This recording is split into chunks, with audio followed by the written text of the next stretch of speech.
Bonsoir à tous et bienvenue dans cette nouvelle édition d'Info Soirée. Voici le sommaire. Une femme d'une trentaine d'années recherchée par la police.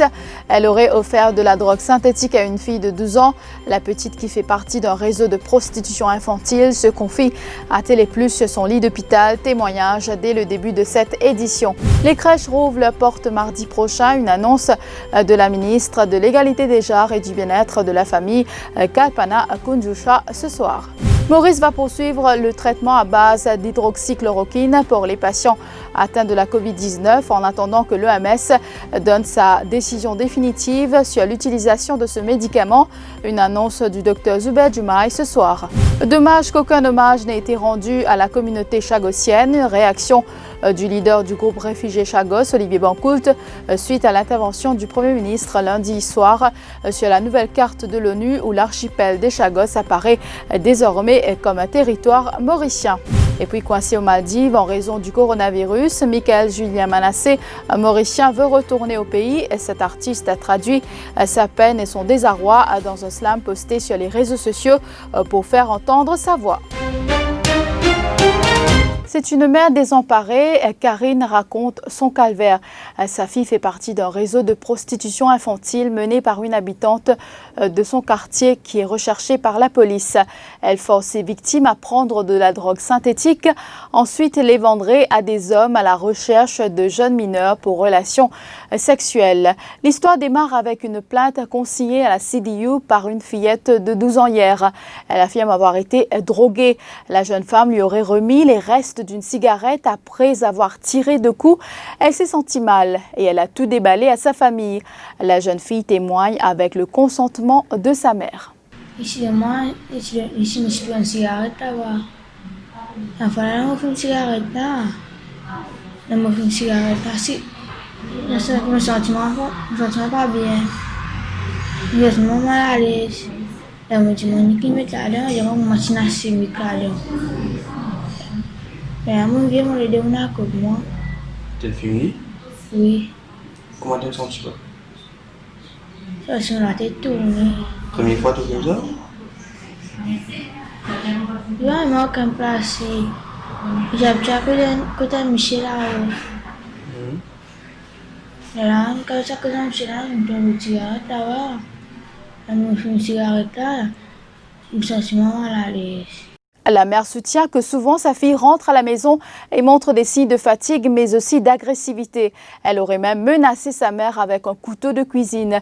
Du coup, elle a du mal à lui faire entendre raison.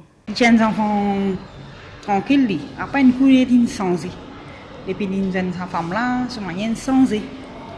Un jour, il est venu, il dit, maman, j'ai faim. J'ai envie de manger. Je me redonne, première fois, je me donne manger. Aller tous les jours, je dis son moyen est drôle. Il y a des fois, il est venu, il paraît fatigué, il dit, il paraît donner ça pour moi. Et moi, j'ai bien un correct, il dit, non, maman, vous dormez. Moi, j'ai bien dormi, repose-toi. Et moi, pas connaître par une prend ça la drogue là, de les cours. Moi, tu crois, il peut fumer une cigarette, non? Moi, tu peux quoi, il peut fumer une cigarette normale. Mais allez, la ligne, j'ai pas d'aller. Un diminué de nuit. Vous connaissez du monde là? Oui, moi, quand je dis là. Il dit que moi, tu fais, mais on voisine dans l'endroit.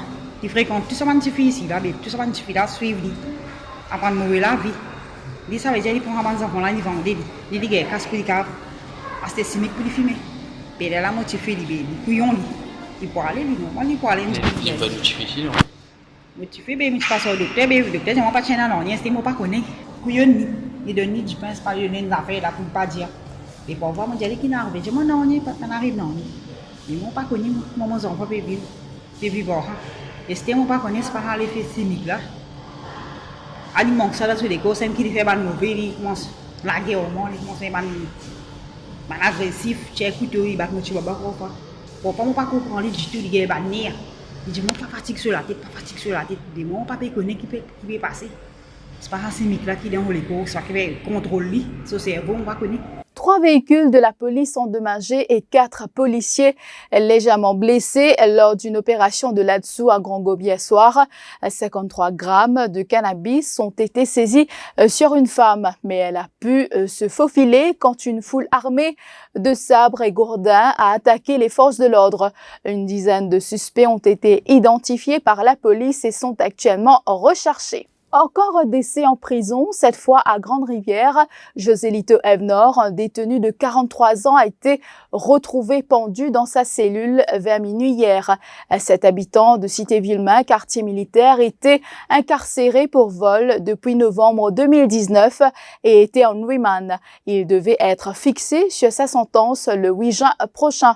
Sa sœur Alda Latour est encore sous le choc. Nous savons, parce que la police est une petite nouvelle, quand nous prenons pour nous, nous prenons décédés, nous savons nous-mêmes, nous ne pas connaître nous-mêmes qui n'arrive, qui pas arrivé, quand nous connaissons, qui me fait un petit monde bien tranquille, qui douce, c'est parce qu'on de la guerre, on y est du monde. Il fait que nous pouvons commencer à sortir, nous allons la police, nous apprendre des démonstrations. Pour monter, nous pas guetter une fois qui n'arrive, nous parler là, bon, c'est là qui douce là-dedans. Vous comprenez? S'il y a bien, il y a bien petit. Pas nous pas nous appeler dans des circonstances comme ça, nous pas n'attendre. Du côté de la prison, l'assistant commissaire Nelvin Aiken explique que le détenu n'avait montré aucun signe de désespoir. Réouverture des crèches à partir du 2 juin prochain, annonce de la ministre de l'Égalité des genres et du Bien-être de l'enfant lors d'un point de communication du National Communication Committee ce soir. Kalpana Kunjusha précise que les tests de dépistage au Covid-19 sont obligatoires pour le personnel des crèches et ceux qui assurent le transport. Au cas contraire, les garderies ne pourront opérer. Écoutez la ministre. Le gouvernement fin donc décidé qu'il banne la crèche pour recommencer à opérer à partir de la semaine prochaine, mardi, le 2 juin. Et ça pour permettre aux parents qui quittent leurs enfants d'une place que de en sécurité et ensuite à le travail. Et pour cela, nous mettons en place un protocole qui tout banne la crèche à travers le pays pour bien respecter. Nous prévoir un test COVID-19 pour tout personnel de la crèche, de la garderie, et aussi pour ceux qui assurent le transport. Il y a une condition obligatoire pour faire ce test-là, pour qu'il y ait la crèche capable de recommencer à opérer mardi le 2 juin. Bon responsable de la crèche, pour bien rentrer en contact avec mon ministère, pour qu'on ait des détails, pour nous capables mieux organiser ce bon test-là. Nous pouvons faire ça, bien sûr, avec collaboration ministère de la Santé. Nous faisons mettre plusieurs numéros de téléphone à votre disposition. Ce numéro-là est disponible au site web du ministère et nous pouvons communiquer à travers les médias et les réseaux sociaux. Là, nous comptons beaucoup la collaboration des responsables des crèches, des garderies, pour qu'ils ça travaille là. Nous sommes capables de faire le plus vite possible et nous faire dans l'ordre. Maurice va poursuivre le traitement à base d'hydroxychloroquine pour les patients atteints de la COVID-19 en attendant que l'Organisation mondiale de la santé donne sa décision définitive sur l'utilisation de ce médicament. Ce sera dans 3 semaines, c'est ce qu'a affirmé le Dr Zubair Jumaï. De son côté, les patients auront toutefois le choix, dit-il. Dès qu'il nous finit apprendre qu'il finit une publication internationale qui finit remettre en question le médicament, le protocole de traitement, le High Level Committee demande l'avis de ban spécialiste médical du ministère de la Santé. Et aujourd'hui, ban spécialiste médical du ministère de la Santé fin délibéré et je communique au High Level Committee cette décision concernant la marche à suivre par rapport à la prise en charge qui nous besoin concernant le COVID-19 à partir de maintenant. Donc, le High Level Committee fait en présence d'un rapport des spécialistes médicaux. Ce rapport-là dit qu'il tenir en compte la publication récente du Lancet et il fait un commentaire sur validité et les spécialistes médicaux disent aussi qu'ils connaît que l'OMS arrête temporairement l'étude clinique concernant la chloroquine et je aussi dire que à Maurice nous avons l'habitude de servir ça médicament là donc la chloroquine nous habitué de servir pour ban maladie auto-immune, ban rhumatisme et la malaria. Et ce qu'ils ont recommandé donc, je fais le métier en écrit, je dis que l'OMS pas peut dire arrête de servir médicaments là jusqu'à maintenant. Et donc, nous, ban patients, donc à l'hôpital à Maurice, pour continuer à servir l'hydroxychloroquine jusqu'à qu'il nous gagne l'étude qui est beaucoup plus concluante pour guider nous. Mais je te finis dire aussi que c'est pour les spécialistes médicaux qui pour gérer les patients de COVID-19, pour donner la possibilité aux patients de donner un consentement éclairé pour informer les effets secondaires possibles et pour donner la possibilité soit accepter, soit refuser le traitement. À savoir qu'aucun nouveau cas positif n'a été recensé durant ces dernières 24 heures. Le nombre de contaminations reste à 334, dont 10 décès. On compte également 322 guérisons. Je vous retrouve après la pause. Conseil d'Union Pay. Pour votre santé et celle de votre famille, pendant la pandémie de Covid-19, réduisez autant que possible les activités de plein air. Essayez d'éviter les visites dans les espaces publics bondés. Si vous devez acheter des nécessités quotidiennes dans les supermarchés ou les centres commerciaux, assurez-vous de porter un masque. Gardez toujours une distance avec les autres.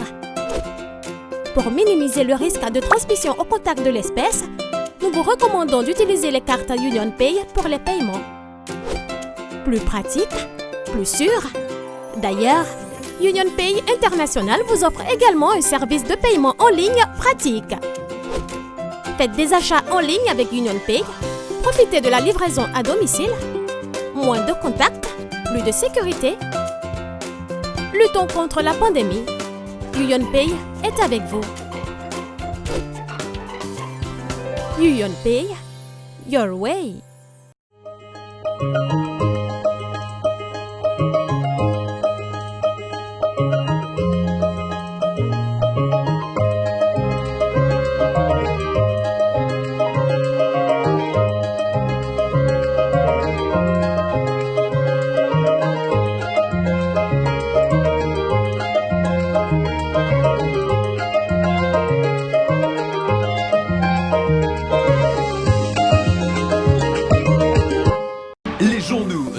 Media Group en e-paper en vente à 10 roupies l'exemplaire. Pas nécessaire sortir tout dans la case ou lié au journal. Paiement en toute sécurité par carte de crédit. 10 roupies l'exemplaire.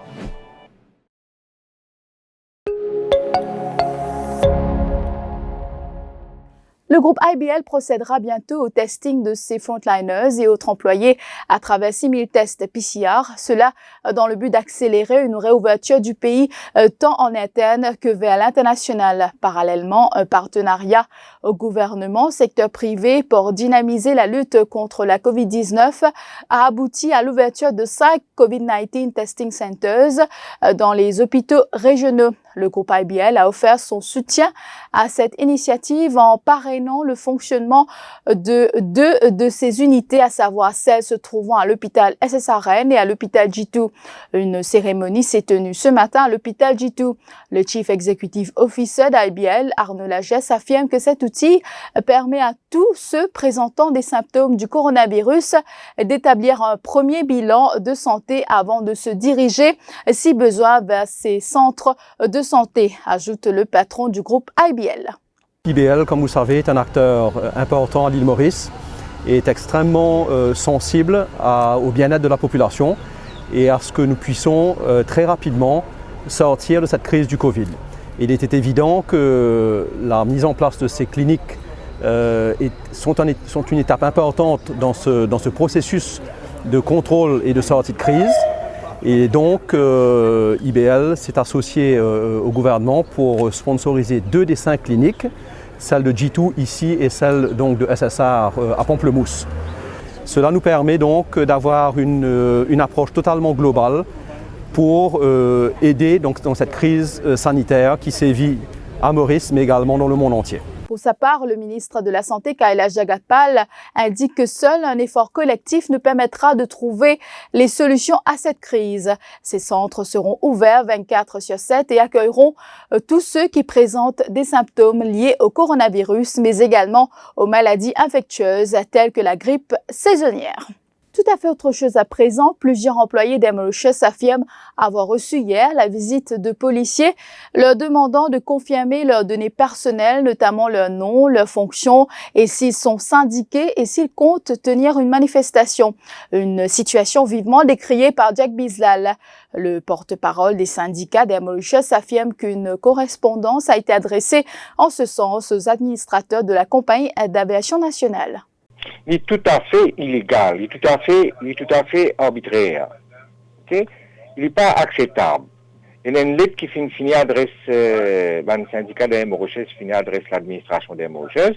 C'est ce matin qui va le syndicat des Mauritius peut dire moi qui est effectivement livré, qui dans certaines régions, il y a une station de la police qui peut faire ça. Quelle région principalement? Dans le sud. Pas une affaire Island-wide, ça. Moi, je demande l'information. Si vous voulez, il y a pour rester tranquille, dire, moi, je n'ai aucune information pour me donner. Moi, je vais pousser le commissaire de police avec ça jusqu'à vendredi. Mais les autres obligés refusent, donnent aucune information. Il n'y a aucune obligation pour donner l'information. Il ne faut pas oublier la contribution de la communauté chagossienne. C'est l'appel lancé par le leader du groupe réfugié Chagos, Olivier Bancoult. Il réagit après l'annonce du Premier ministre Pravin Gordhan lundi, selon laquelle l'archipel des Chagos apparaît désormais comme un territoire mauricien sur la nouvelle carte du monde des Nations Unies. Olivier Bancoult trouve dommage qu'aucun hommage n'ait été rendu à la communauté chagossienne dans l'intervention du Premier ministre. Si c'est une victoire pour Maurice, c'est aussi une victoire pour les Chagossiens, souligne Olivier Bancoult, qui souhaite qu'un voyage sur l'archipel se fasse au plus vite, comme promis par le Premier ministre. Il est dommage qu'il dans la déclaration du ministre, nous pas fait une mention ça hommage à Sabandimouna et hommage à la communauté sagossienne. Et s'il y a une victoire pour Maurice, il y a aussi une victoire pour la communauté sagossienne. Parce que quand nous sommes dans les Nations Unies, nous sommes ensemble. Et quand nous sommes devant la Cour internationale, nous sommes ensemble. Et surtout, il ne faut pas oublier ce témoignage fort qui est donné par Lisby Élysée en tant que natif de Las Sagos pour raconter cette souffrance, ce drame humain qu'il connaît, l'injustice qu'il ne commet pas le gouvernement. Là maintenant, avec sa reconnaissance des Nations Unies, là, il est important que le gouvernement prenne en considération la participation de Sagossiens. Moi, nous toujours dire, nous sommes contents, nous souhaitons ce qui, dans toute discussion de Sagos, qui Sagossiens font partie. Parce qu'il est tellement important.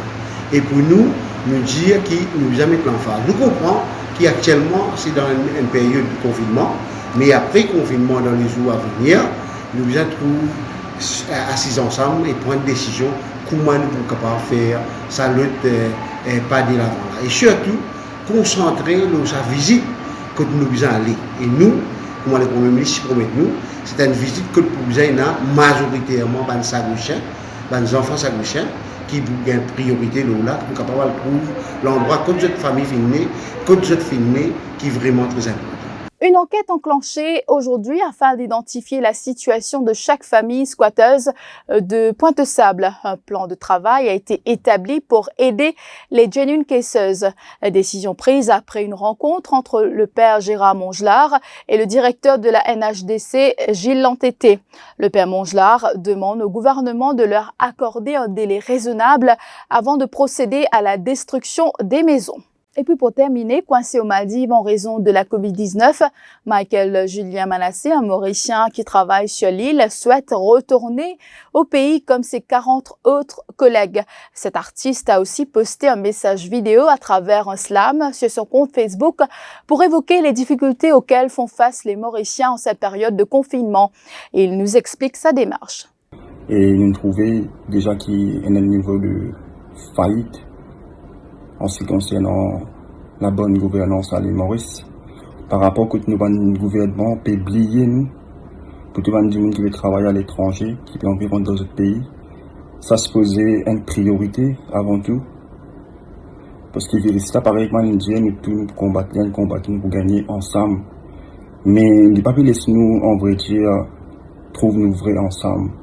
Il y a beaucoup de gens qui ne séparent pas à trois les mondes, alors qu'ils peuvent dire nous, virus là nous combattre ensemble, la main dans la main. Mais actuellement, il n'est pas vrai. Donc moi, je travaille en islam avec tout le monde était, avec tout le monde pensait, tout ce qui peut arriver dans la société, en espérant que les Mauriciens nous comprennent et réagir par rapport à ça. Parce que tout dans notre main, l'avenir dans notre main, le futur dans notre main, à ceux qui ont des enfants, pour faire face demain, mais dans notre main aujourd'hui. Qui utilisent le virus pour accomplir leur vice.